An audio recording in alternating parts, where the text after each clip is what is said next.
AI is changing everything, and the legal world is no exception. From drafting contracts to predicting case outcomes, technology is shaping the way how law firms work, how clients seek advice, and how lawyers add value. My guest today is Sam Thompson, a partner at Gosschalks Solicitors in Hull. We're discussing how artificial intelligence is transforming the legal profession. What's at risk? What is there to gain? And how do legal firms evolve to stay relevant in what is a very digital world? This is Shifting Views with Willis.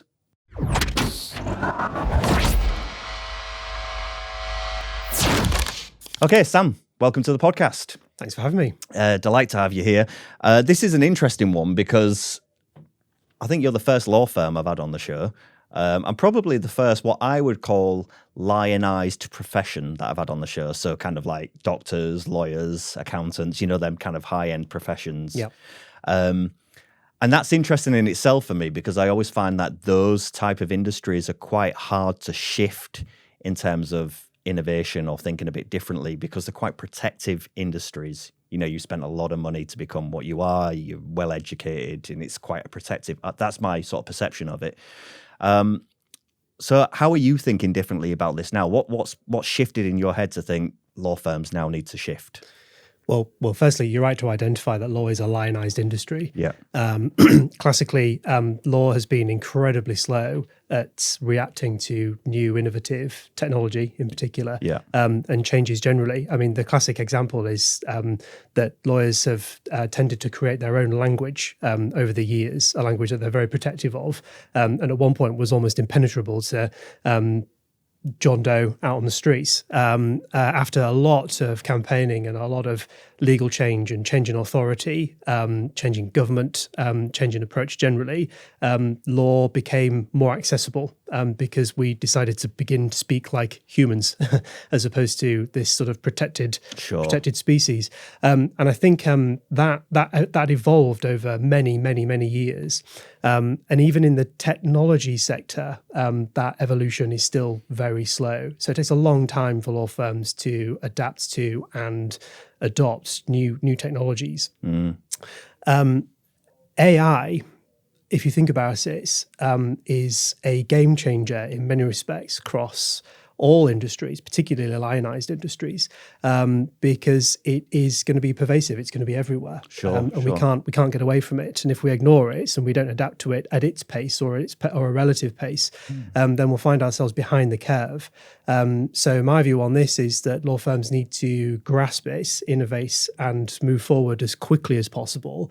Otherwise, they're going to find themselves way behind their competition, and it's an incredibly competitive industry. Sure. So is this particularly triggered for your role? I mean, just to do a bit of background, what area of law do you specialize in, and what's made you think, have you connected AI particularly to your area of expertise, or is this kind of legal across the board? So I'm a specialist in litigation, and if we have a super specialism, mine is construction law, which is quite broad. We cover anything to do with the built environment and technology, interestingly enough. I think the traditional practice has been very much bricks and mortar and paper-based. Personally, I've been adopting a more digital approach to the way I practice for a long time. And I've seen that I've started to adopt AI almost unofficially in my own practice, on very basic productivity-based type arrangements. As a practice as a whole now, we're in the process of looking at and exploring integrating AI systems, maybe one, maybe two or three, working in tandem with one another into our entire practice. But for litigators, for the corporate team, and for the commercial property team, for example, the team that deal with huge volumes of information regularly and on a daily basis, personally, I think the technology is going to be incredibly useful. Yeah. See, when you say litigation, so I'm not a legal expert, but immediately when you say litigation, I immediately think human, because to me, litigation is kind of hashing stuff out and kind of trying to come up to a deal or an end result. And it's, one person to another person trying to bash through stuff. So is AI, from your perspective, is that going to hinder that in some way, or is that going to help that kind of human argument element, which your lawyers are known for? Yeah, it's a really interesting question. And there's really two camps, and I sit in a particular one. You're right that litigation is about arguments. It's about disputes between one entity and another, one person and another. Yeah. And so it is very human-centered in that respect. Yeah. But to get to the product, the advice, the thing you're talking about that is client-facing, there's a lot of work that needs to be done to achieve what you need to achieve. And picking one example, document management in litigation is a huge topic, because I could be faced with a dispute behind which there are thousands of pieces of paper. There is a data room of masses of information that traditionally I would need to go through with a fine-tooth comb to figure out what's happened, in order that I can advise on that and advise the client and create that end product. Yeah. AI will help relieve a lot of the time that it takes in order to get to that position. Yeah. And will help me free up time in order to create a space where I can be more attentive, where I can apply the thing that we lack nowadays as lawyers because of all of the regulatory issues that we have to face, all of the procedural issues we have to face, which is attention. And that's where the human value lies. So whilst it's doing all of the augmented support work, it's doing a lot of the heavy lifting in terms of document management, for example, just as one example.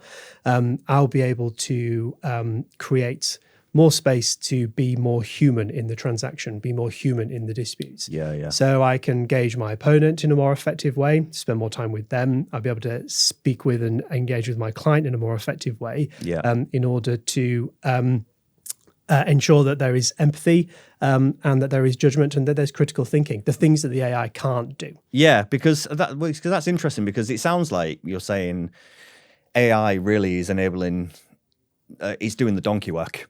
In a way, it's kind of doing a bit of the grunt, in the very layman's term, it's doing stuff that it would take you hours to do, and it's doing it a lot quicker and giving you the result that you need, so you can use that information in a more personal situation. Yeah. And I always think of, for the average Joe that's buying a house or something like that, and you engage a solicitor or something, and it just takes forever because there's posting documents back and forth and signing this and signing that. And it's an endless process. And I think surely a bunch of that can be automated now in today's world. And I wonder if those firms that are engaging in that really are adapting quick enough, because I think there's a frustration for the client, and maybe this is something you're spotting, and you can tell me if that is the case, that I always associate legal stuff with taking a lot of time. Yeah. It takes a long time. There's, it might take weeks or months or something to go through stuff before you can prepare a case or before you can put a contract together or whatever.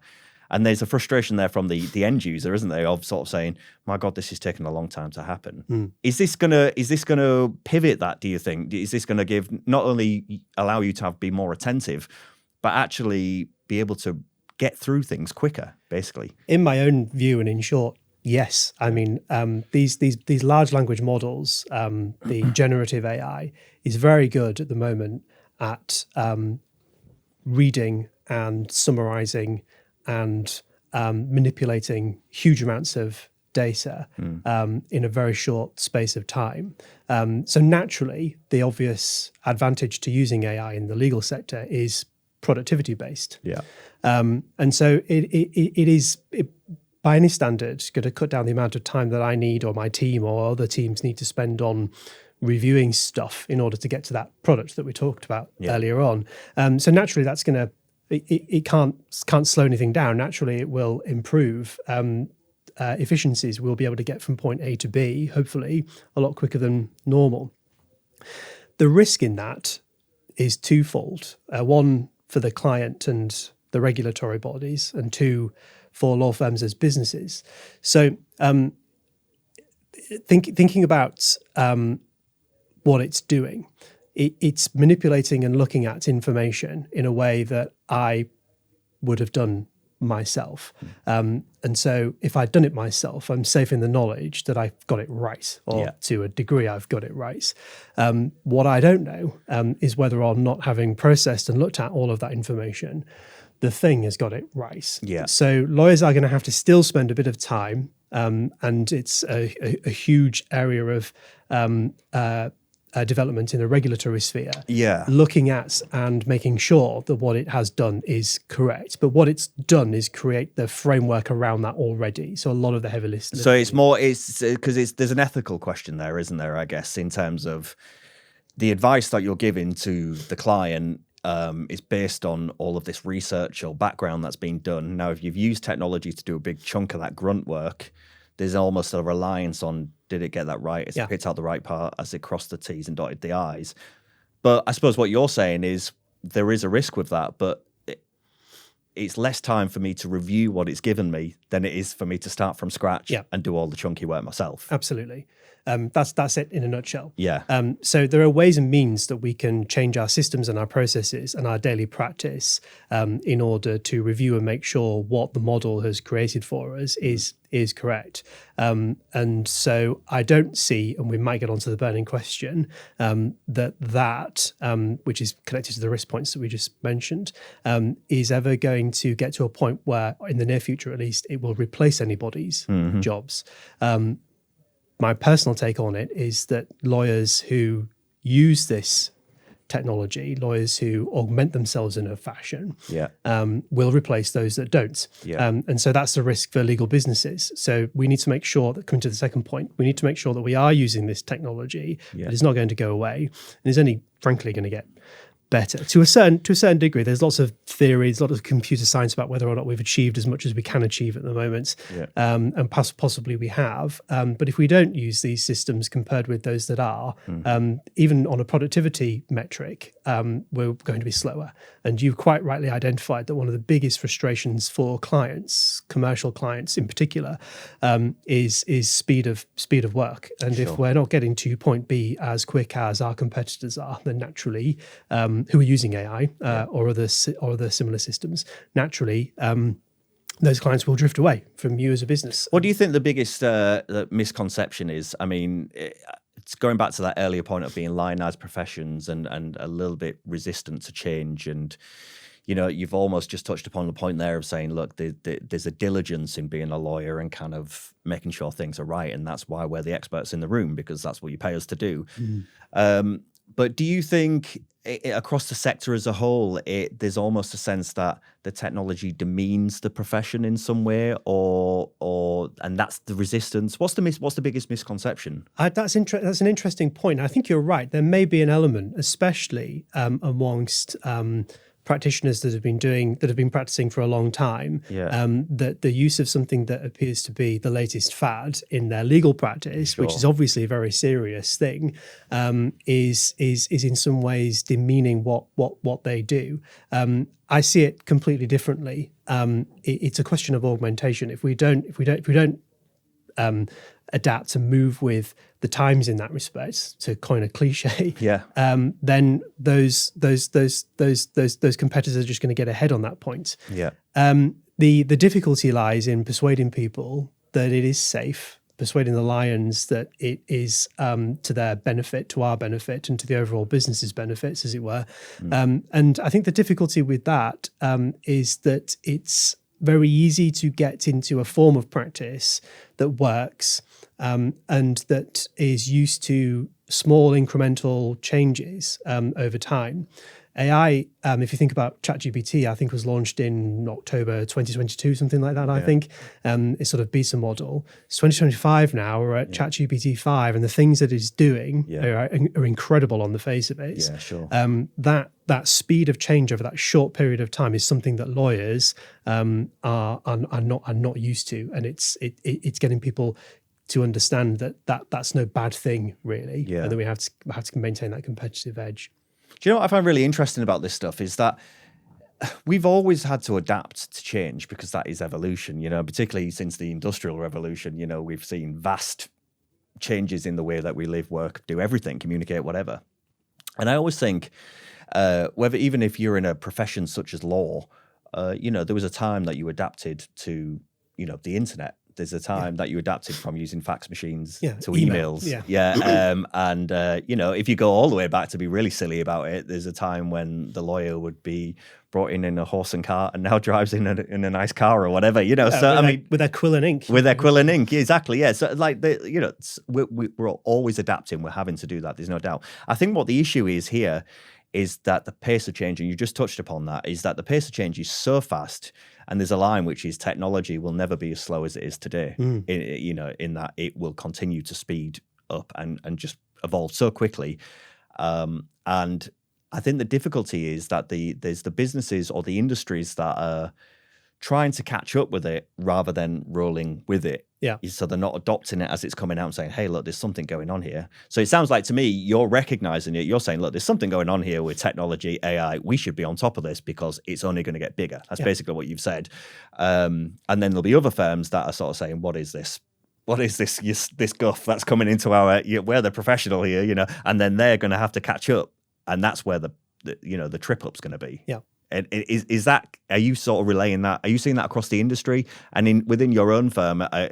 Do you feel that, that is everyone on board with it almost, that we need to shift? Do you sense that? So I think I read there's an American study recently that maybe a year ago now, in fact, established even then that was about 42% adoption of AI at that time. Right. We're a year on now. It's likely to be much higher, I imagine. This is within the legal industry. Sure. I think comparatively, our jurisdictions are very similar. So in the UK, you're probably looking at the same type of figures. Yeah. Perhaps even more. I think our own firm, from our perspective, we have taken a cautious approach to this change, this new technology. Quite rightly, in my I was about to say, which is understandable. Yeah. Yeah. For one main reason, it is. I went to the Legal Geek conference in London last week. Yeah. Fantastic couple of days. It's a huge networking opportunity, but also a great environment where legal technology is discussed. It's been on the go for around about 10 years now. 10 years ago, it was all about document management technology and case management systems. Sure. The only topic of conversation last week was AI. Yeah. The only product that was being sold at any of the stands that was being talked about was AI related. Yeah. And there were hundreds of them.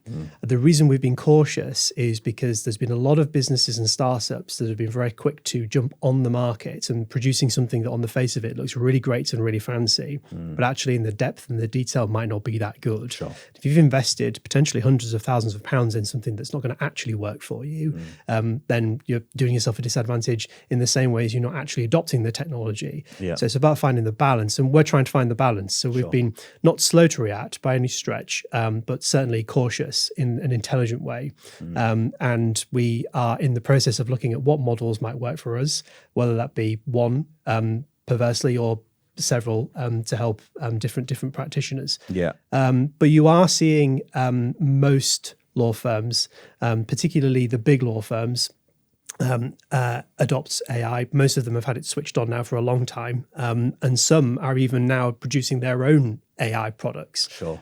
So their own legally trained AI brains that speak like big company A, that produce material like big company A, all with a team of data-oriented lawyers underneath them. Which arguably is a new commercial opportunity, isn't it, for a law firm? So if a law firm's going into producing technology and like training an AI model in whatever area of law that might be, then technically they're in a position to almost white label that out and other law firms take that on and stuff like that. So there is actually opportunities in commercializing what seems like the threat. And I guess that's kind of the bones of what the conversation is in a way, because it's seeing the opportunity in adversity in a way, isn't it? It's like this thing is happening. How are we going to leverage this to our benefit, to our clients' benefit, and make it roll with it, as opposed to standing back and saying, let's resist this as much as possible. Yeah. Because that can only go down the wrong road, surely. Sure, absolutely. Yeah. I think my view is that as the bigger companies, the bigger law firms develop their own legal AI technologies, mid-sized law firms like my own will probably potentially look to those products because they're then naturally going to be trusted. They've been trained in a way that's centered around law. Obviously, at the moment, the major risk in AI is data protection. So if I input information that is classically protected into an open model like ChatGPT, for example, there are all kinds of regulatory issues that are concerning, and quite rightly too. So that's something that they need to tackle. So if we have firms that are jumping on the commercial markets and building their own models that are self-contained, as it were, that we can trust can handle data in a closed environment, and that produce information that we know is based on legal training, the risks that we talked about earlier on in terms of having to double check everything further reduced. And so we will see further increases going forward in productivity issues. Productivity savings. Yeah. And that brings nicely onto the overall topic, actually, of legislation, because I'm always curious about this, because legislation is ever evolving. Laws are coming out or being adapted or changed or whatever. So you as a profession have to constantly keep pace with that. And I suppose with that comes an extra piece of work where you're having to maybe update contracts or update clients' assets or whatever it is to reflect whatever the new kind of update is in terms of legislation. How do you see that evolving? Because from what I see, from a governmental point of view, they're obviously scrabbling to try and make laws to try and contain this element to some extreme, because it's the Wild West, isn't it? Pretty much AI. Now, if you're going to bring that into a profession such as law or medicine or anything like that, there's going to have to be some constraints around that. For example, data protection or something like that. Do you worry about that, about the legislators being able to keep pace with that? And do you worry about, as a firm, being able to keep pace with the legislation? It's a chain reaction, isn't it? Yeah, it is. The UK, as far as I understand it, the UK has taken a very open market approach to AI. We tried to, Rishi Sunak's big famous conference, for example, tried to frame, and did in many respects, frame the UK as probably one of the leading centres for AI development. The legal industry is one of our biggest sections of the economy, something like £42 billion a year or something like that it generates, and so naturally there's an AI connection. But I think the legislature has tried to maintain, even now we have a change of government, an open market approach. It's really the regulators that are going to have to move quickly on figuring out what they need to say and do in order to make sure that the regulatory framework around lawyers, doctors, accountants, etc., is up to date. My regulatory body, the Solicitors Regulation Authority, is in the process of publishing a new AI-related policy. There's lots of information that they've already published, but when you read that, you can tell it's reactionary because this thing is moving so quickly, and it has had to take a sort of almost wait-and-see approach to how we as lawyers use this technology or see ourselves using this technology, and then eventually adapt, no doubt, its regulatory framework to how we integrate it into our practice. But a lot of the legal principles, a lot of the regulatory principles that sit around what we do, that hover above everything that we do. One, for example, Principle 7 being that we have to always act in the best interests of our clients, already exist to protect the client from these innovations. And that's an interesting one because it may be in the future that not using AI in a complex litigation matter to help me get to the bottom of the thing quicker is that in fact not contrary to the client's best interests. And so it may be that there is a line of legal authority developing, it's a bit academic, now where in the future I see lawyers potentially running the risk of being professionally negligent if they don't adapt and that's use so interesting and use AI technology. Yeah, and I think you could. I think that's such an interesting point, and I think you could definitely cross that over to similar sort of high end, what I would say is like high end professional positions. Because if I think of say like a surgeon, something like that. There's endless technological advancements in surgery. That means we can do it less invasive. We can do it quicker. We can, avoid all sorts of complications and scarring and all sorts of things. Now, there's an argument to say the surgeon's saying, yeah, but this is kind of how we do it, and that's detrimental to the client, to the patient, because they're not using what's available to them, or they're not saying, look, there's a drug available that does this now, and they're saying, yeah, but we're going to do this. So you're right. It could be contrary. It could be in the case that actually you not using the technology as a lawyer actually hinders the outcome, and it's not in the best interest of the client. So I guess you're navigating a bit of a tightrope there in terms of, finding the balance, I suppose, between being ethical and, being effective. Well, what I'd say is they're interesting analogies. They're valid analogies. Surgeons, pilots, for example. Pilots, yeah, whatever, yeah. Pilots. Yeah. The difference is I can't go and perform my own triple heart bypass. No. I can't fly currently my own plane from A to B. Yeah. I need a pilot to do that. So I need a surgeon to do that. Yeah. The risk for lawyers is that it may actually be easier for you, other people who aren't legally trained, to jump onto one of these models and ask it a legal question and trust the thing that it spat out, because these things, let's strip it back. The LLM, the large language model, is effectively a very complicated machine that predicts what word comes after the next within the context of what it is that it's read. Is an incredibly complicated way of doing it. Yeah.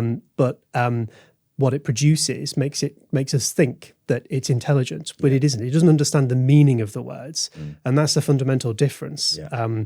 I can interpret those words in a particular way in order to work to the client's best advantage. What the client tends not to be able to do is precisely that: the reasoning, the judgment, the critical analysis within the legal problem. So because it appears on the face of it very intelligent, and what it may say appears to be the right answer, it may well not be, and that's a risk that the consumer and that the commercial client needs to. And and you've nicely moved us on to that point, because this was a burning question for me, really, which is more and more people are aware of language models, and they are using them to get answers for all sorts of things. And I have no doubt that there are clients out there that are seeking legal advice or drawing up contracts or something like that via a ChatGPT or similar language model. Now, with that, as you've just highlighted, comes risks, but there's no doubt that that's going to increase exponentially. Are you starting to see that? Have you had hints of clients sort of doing their own piece of work and then almost like telling you like the expertise, like the other way around? So yeah, there are clients out there that have made it clear that they've asked the thing a question, or they've begun to ask questions about how we might practice with AI, at least in their matters. Yeah. So our clients are becoming more and more conscious of what's changing and what's happening in this sector. I have absolutely no doubt the startup, for example, is the perfect choice here, that they will be looking at avoiding the legal cost of instructing a lawyer to deal with a framework of contracts, because they assume that the large language model that they have an open subscription to, if they do, or even an open version of it, has produced something that is of the same quality that you would get with a human legal brain. Sure. I haven't seen much of that directly yet. I think people are still quite cautious because we do know that the thing hallucinates. The reason it hallucinates is because, as I said earlier, it doesn't understand the meaning of the words. And when it hallucinates, when it doesn't understand what you're really asking it, well, the nuances are just outright lies to you. Well, I don't know if this is true as well, but I hear there's an element of bias in it as well, where it's feeding you answers that it thinks it wants you to hear. It kind of wants to make you happy in its responses. They are they're they're painfully gushy at the moment. Yeah. You can ask it not to be. You can tell it to be critical, and you can turn it into a bit of a nasty creature. But even then, all it's doing is reacting to what you want. So it takes us back to the old adage: garbage in, garbage out, effectively. And that comes nicely because it's all about the prompts, isn't it? And as these things evolve, they are going to become extremely sophisticated. But if a client goes in and maybe asks for information on a partnership agreement or an NDA or something like that, the likelihood is the prompts they're feeding the model is probably not going to be that sophisticated. It's going to be, can you draw me up a basic NDA between these X, Y, and Z? And so the model is going to respond with probably not necessarily incorrect. It's probably the information it's given is relatively true on a general level. But as you say, there's no nuance to that at all. It's just kind of, okay, well, this is kind of what one of them would look like. Now, it's whether the client recognizes that as being, okay, this is a starting point for me to go from. Now, could I give this to my lawyer and say, I've drawn up like a basic framework. How does this look? Where would you adjust? Or if they take it verbatim and say, okay, thank you very much. 2 people sign it. And, what happens from that could be anything, couldn't it? That's true. The latter is interesting because as a litigator, I can foresee that will create problems that I will have to inevitably jump in to help resolve. So that's why we enjoy arguments. So there's likely to be an element of AI-related litigation that ensues, which would be an interesting topic, a whole new topic to get into. Which you might use AI to help you. Which you may ironically use AI to help you get out of. The other point, your former point, I haven't had it yet, but I strongly suspect there will be a wave of there'll be a new way that lawyers that I'm instructed going forward, and that will inevitably be that I've used the AI to try and create this particulars of claim. That's a document that we use to start court proceedings in litigation, based on this background. And I can then either start from the beginning if it's total nonsense, or work with it if it's there, in order to make sure that it has that proper legal brain, that analysis on top of it. Where that changes things is the value of that work, and how and how the client is charged. Traditionally, we charge on an hourly rate basis. Most lawyers still do that.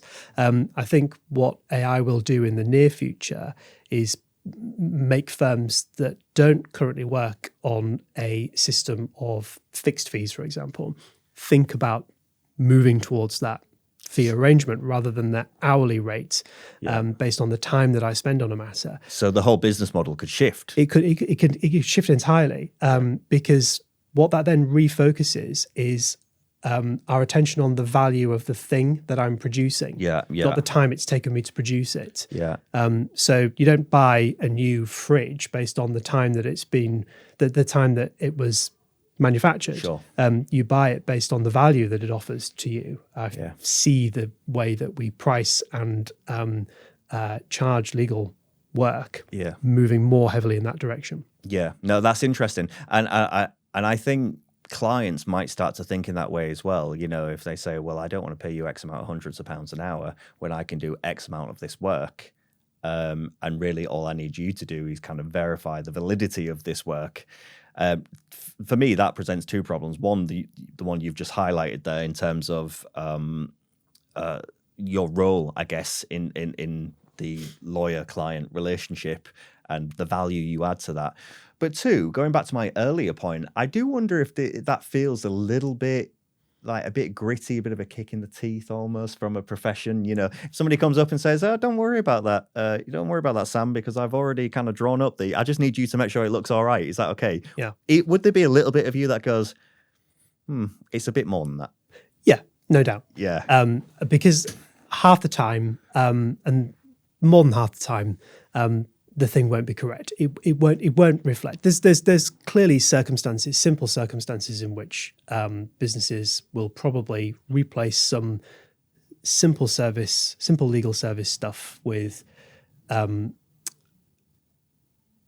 generative AI produced documents or products. I'm talking very basic things at a very basic level. The more complex stuff, I don't think we're there yet, and I don't think we're going to get there for a long time, because it takes me back to the point I just made that it's just a prediction model. Sure. It doesn't understand the meaning of the words, it doesn't understand the nuances, doesn't understand what we're trying to get across in the way that you need to get it across in order for it to be persuasive, for example.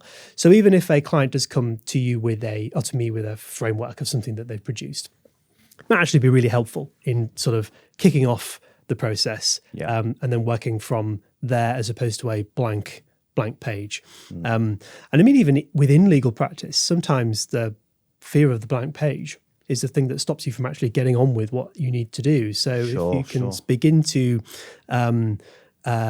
work with an AI model or mind map with an AI model in order to help process how or figure out how you're going to move a project forward or a dispute forward, that will inevitably speed up that process and move up and get rid of the blank page fear. Because I sense as well, because I think if you're going to instruct a lawyer, like if I was going to instruct a lawyer, at some point, you have to break the ceiling that you have to phone up a law firm, or you have to send an email, or you have to make some form of contact to even start that process. So I almost feel like in that first point, if you were using a ChatGPT or something like that to say, look, this is the problem I'm experiencing, this is the outcome I'm trying to achieve, this is what I think needs to happen. And that's it's almost like writing a brief in a way. And then that was going to the law firm to say, this was the overview. Maybe that would be helpful in kind of, as you say, not starting from a blank page. You've kind of got a general gist of it. It's not the legal output, but it is enough for you to sort of say, okay, I've got where we need to be going with this. Well, I've had an example of that. Okay. So I had a client come to me via email, which is common. And so I'm familiar with the technology. I've used it personally and within my own work for a while now. It's very clear. Yeah. When it's written by AI, don't you? It's full of bizarrely bolded sections. Yeah. There are lots of M-dash, long, huge, all over the place, very Americanized language. And it was very clear that this company has got complicated disputes that they need some help with, some urgent help with. And rather than traditionally typing up and writing out the background to the matter, they've clearly given a summary of what the issue is to presumably ChatGPT in this instance. And then it's produced the email to send over to me. Sure. And obviously it was immediately clear that was the case. And in some respects, I understood what I was being told. Yeah. But then first meeting with the client, and you drill into the depth and the detail, it's missed so much that it probably wouldn't know unless it was being prompted by a lawyer to ask and how to get into that depth and how to understand it. So it's only until we'd done that we really got to the nuts and bolts of what the dispute was, and from there can I advise effectively. Yeah. So it's a good foundation, but it's by no means perfect. And I think that's one thing that people really need to be cautious of. They're looking at it potentially with a counsel of perfection, and it is far, far from it. You see, what I do like about it in terms of, and we're going back to the legislation point, if a piece of legislation is updated to reflect some new change or whatever, it'd be great to have some form of automation in place where your client's assets are automatically updated to the latest version of the legislation or whatever the change might be, so that you're not manually having to go through stuff.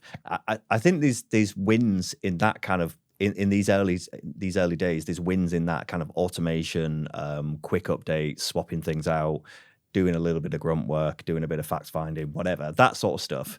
But it sounds like to me you're saying there's still a really extreme balance here, and the balance is still on the lawyer's side to be effective. Is that fair? Is that a fair argument? I kind of would say that, wouldn't I? Yeah, well, indeed. Genuinely, you are right. I don't, like I said earlier, I don't, by any stretch, and I don't think anybody does at this stage, see AI taking the advantage. It's the people that learn how to use it and adopt it as a tool that's the key word, a tool as part of their practice that will take the advantage. And so the legal sector is already very competitive. Sure. It will only become more competitive with the adoption and the use of AI. And that is such an important word, a tool, because I stress this to people all the time. With anything technological, it's a tool. It's like a hammer or a pencil or a thing. It's a thing to do something. It's not the brain. You are still a human, and you are asking for it to aid you in some way, and that comes down to learning how to prompt it, to ask it to ask you questions, to quiz you. There's a whole process of using it. If you are just typing in a blanket statement into a language model and then expecting it to give you a very nice, concise answer, the likelihood is what you're getting from it is not going to be that valuable, especially if it's for something as high end as, like, say, a legal answer or a medical. And I always think, if I was sat with my GP and sat with an AI and asking them both the same question, which one would I likely lean towards? And that's an interesting question for me, because that's debatable now, I think. But there is that element of human kind of connection there, isn't there? Also, if I was sat with a lawyer and sat with an AI and I was asking the same sort of question, the likelihood is the lawyer, you would quiz me on things, and I would say something and you would say something along the lines of, hang on, have you considered, wait a minute, you can't go down that route because, or whatever. The AI isn't doing that. No, it's not going to ask you the what if question. Yeah, it's not quizzing you, unless you tell it to quiz you, and then you've got to know what you want it to quiz you on. It's only quizzing you because you've told it to Yeah, quiz exactly. you. Yeah, so there is this balance. But you're right that there's no doubt it's evolving rapidly, and firms are going to have to change. I'm absolutely adamant that that's the case, and I think you recognise that. So I guess the next question is, how do you enable the next wave of lawyers to be able to do this? This is a training issue, right? Yeah, 100%. So we've been talking about prompt engineering, and we've been talking about how you interact with the AI model, and the example of the client asking a basic question and getting something out from it that might not be quite right or by any stretch correct. Yeah. I think there will be an element of change in legal training that includes using AI-related AI models, legal-related AI models. Sure. And that will be centered around prompt engineering. So you will take potentially a routine transaction that it has been agreed within your business, how AI, within your law firm, how AI might help assist you with that as the tool. But then the question is, well, how do I use the tool? And that will come down to the trainees training at trainee level after they come out of their vocational training. But it will go back into their vocational training, I think. Yeah. And the law schools will no doubt at some point in the near future have to begin training prospective lawyers on the use of AI as that tool and how to use it effectively in order to meet the interests of those clients. I wonder, I'm just throwing it out there, so some of the more prestigious law schools, shall we say, I wonder if you would still have that same feeling of kickback from them. Are they adopting quickly enough to ensure that their new lawyers graduate with the wherewithal to be able to use this stuff? Yeah. Is it's not just are the firms adapting, but are the people that are pushing people into firms, are they adapting? Is that whole industry moving quickly enough? I don't know. I've no real direct experience of any particular training that's happening in law schools at the moment. Yeah. I work with trainees in my firm who all have an AI interest and all have a natural AI capability. But is that from law school? Is that I don't think that's from law school, though. Right, yeah. So the legal, it's a slightly different topic, but legal training has just gone through a huge change recently. Some of the legal training models that have been around for years, decades, have fallen away, and there is a new system of legal training now, which is all about opening legal training up to perhaps people that probably wouldn't have had that level of access before, quite rightly. Whether or not those new models already include some form of AI-related training, I don't know. If they don't, it's just another example of the legal industry being a bit slow to react to these innovative technologies. Yeah. But I suspect they will very much start to adopt AI training in legal. I guess this is about being preventative rather than reactionary, isn't it? Really, and I guess that comes down to my last point, really, which I wanted to touch upon, which is this whole approach to culture and a culture of innovation within a firm, but a culture within innovation in a university or a training provider or whatever. This is surely got to come back down to the leadership of those institutions. Firstly, looking outwards and being aware, look, there's something going on, which it sounds like you are because you're talking about it. Yep. But also being open to actioning a change, actually doing something within the firm. So not just looking out and saying this thing is happening, but actually saying, okay, what are we doing to roll with that? Is that happening quickly enough? And if not, how do you shift that? I think surprisingly, everything I've said about the legal industry moving slowly, this is one development that I have experienced it adapting to far more quickly, far more efficiently than it has done in other innovations in the past. I think the reason for that is because it's moving so quickly, and it's so obvious it's going to be everywhere. But nevertheless, there is an element of pace. I think that the traditional law firm, as it were, will struggle to accept that this is a new challenge, a new thing that it's going to need to integrate into its business in order to remain competitive. But thankfully and positively, generally speaking, the majority of all the law firms that I'm familiar with and that I know of, have friends at, colleagues with, etc., are switching it on, for want of a better way of putting it, and have done already in some regard. A lot of the bigger firms have got there ahead of us, which is naturally the case the way that it works, and it is moving forward at a pace that's actually surprised me because of that classic story in law and legal industry. So positively, I do think there is a shift in the view of how law firms are going to react to this, and that is with pace and with innovation. Those that are going to thrive are those that take a cautionary approach to it, and really pin down the right tools and the right way of deploying it and the right way of leading on it, compared with those that just switch it on and let everybody have a go. Yeah. So one thing I always stress about innovation, and I say to people who of any industry, and they panic about changing things. There's always like a worry about changing things, but you've really just highlighted there that this is not a case of turning one thing off and turning the other thing on. No. It just doesn't work like that. It's an evolution. It is something you have to roll with and slowly through milestones, test things, try things out, roll them out. So you can still be the traditional law firm, the expertise and all the training and everything that you've got, which is why people like us come to you. But being able to be open to the idea that, look, there's something out there that we need to be aware of because it's there. We can't get away from it. It's there, so we're going to have to use it, and we're going to have to use it as a tool, as you suggested. Yeah. And I think it's as long as leaders of firms are of that mindset and actually trial some stuff, so they're not just saying that as well, but they are actually trialing, using a bit of stuff or trying something out or whatever, then I think the industry will be fine. You touched upon earlier on where you were sort of saying, look, it's not going to replace lawyers. I agree. Not in any time soon. It's not going to replace lawyers because it's just not advanced enough. It could become that. Yeah. It could become that very quickly. But I think the final point for me really is that there's still something very powerful in your industry about the human-to-human contact.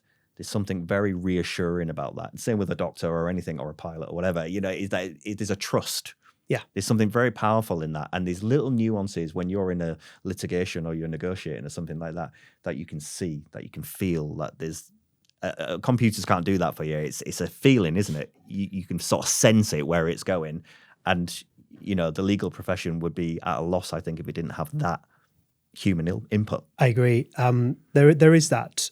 So in a negotiation or a mediation, something like that, or even courtroom environment, humans are reacting to other humans. Human lawyers are reacting to other human lawyers, picking up on cues and nuances in the conversation, what it is that's been put to them, how they're reacting to an argument that you're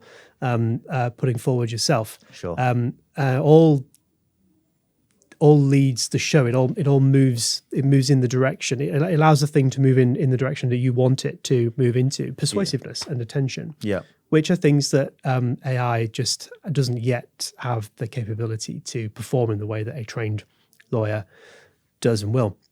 But it goes back to what we talked about at the beginning. Using the tool to do heavy lifting on the stuff that I can trust it to do frees up my time in order to be more attentive and to apply the human factor in a more effective way, because that has been eroded, in my opinion, over the last 20, 30, 40 years with all of the things that we have to tackle and deal with from a just in order to get a matter or a project off the ground. If it's doing that in a fashion that you're happy with and that you can trust in the background to enable you to create those connections and apply your practice in a more human-like manner, ironically, lawyers will probably move back in that direction compared with where we have classically been over the last 10 to 15 20, 30 years or so. Yeah, so it's not really about replacing the lawyers. It's about making them better. Making them better. Yeah, exactly. Yeah. And I think that's the perfect line. Okay, so coming to a close then, what does utopia look like for you? Like, what does the future look like in terms of the legal? I mean, what do you want to see happen? What do you want to see happen in your own firm, but just generally across the sector? You know, you said you've recently been to a conference. You know, everyone's talking about tech, so the conversation's out there. Do you want to see it speed up? Do you want to see people adopting it more quickly? Do you want more conversation around it? Where do you want it to go? I think the utopia is calm down. There's a lot of excitement over this technology at the moment. Like I said, when we was at the Legal Geek conference last week, the only subject matter was AI. The keynote speech centered around AI. The Master of the Rolls, one of the senior judges, was there. He's right at the top of our industry, one of the senior judges in the country, and he is pressing legal technology development from that place. Somebody who has practiced for a long time and has got right to the top of in that lofty position. They're leading on legal technology, which is excellent to see. But it has to be in a controlled, in a conscientious and a scientific manner. Sort of the way that my firm is approaching it, rather than rolling straight into something that may or may not work. Just from a commercial perspective, if you invest in something that has just sort of landed and hasn't really been tested, then you're going to do yourself a financial disservice. Nobody wants that. But we may also be doing our clients a disservice, and then they'll drop away and go to the people that have been a bit more intelligent about the way that they're using AI. And I think if we sort of create an environment where there's more conversation about how AI can be used by lawyers, and make it clear and for lawyers to be very open about how they're using AI, then that will create a more positive environment in which it can be deployed effectively. And I mean that will end up changing the way that we advertise ourselves. Sure. It will probably end up changing the way that we have the way that we create our terms of use, our terms of engagement with clients, what is and what will not be AI augmented, for example. And just having that more open dialogue about the use of it. It's nothing to be scared of, in my opinion. No, well, I think that's a really fair point. I think touching upon that, the transparency is going to be vital in you sort of saying, look, this is what we're using. We are using this technology. It aids us in all of these different ways, and we're very transparent about that. In the same way we're transparent about us using a mobile phone. It's the same. It's technology, right? It exists. So that's that. But I think what's really interesting about it is that the law firm or the lawyer maintaining their value, in the sense of that transparency maintains the value. Because what you don't have then is the argument of saying, well, if you're just going to use AI to do that, I mean, what do I need to pay you for? Exactly. And by you saying, no, we do use AI, and this is how we use it, and this is why it works for us, and this is what it enables me to then do for you. Yes. And that's a different conversation, isn't it? Which, to your point, means that it might change your business model. It might change the way that you market what your offer is. It might change the client relationship in some different, probably a more positive way, but it might change the way that dynamic works. But I suppose really it's being curious but cautious. It is the key in my view. And lawyers, we're cautious beasts. We're very good at being cautious. Exactly. So I think if you apply that principle to adopting AI in the legal sector, then I only think it's going to be a force for the better. Sam Thompson, this has been really, really interesting. Thank you so much for coming on. If people want to reach out to you and find out more about what you're doing or at Gosschalks or just generally have a chit chat about legal and tech or whatever, where do they go? Yeah, well, you can find my profile on our website, which is Gosschalks LLP, and you can connect to me on LinkedIn, which I'm sure you might pop in the show notes if you want to. Yeah, I can do. Absolutely. Yeah. So if you found this interesting, you want to know more about legal and tech and how these are working together, or actually you just want some legal advice, he is a lawyer. That is what he does for a living, and his firm does for a living.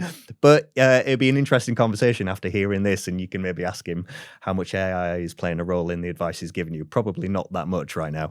And I promise that won't be an AI generated. He will not be a chatbot. I assure you it's a real person. So reach out. Sam Thompson on LinkedIn. I'm sure he'd be happy to connect with you. And Gosschalks LLP would be the website. So check them out. Sam, thank you for coming on the show. Really appreciate it. Thank you. All the best. Thank you.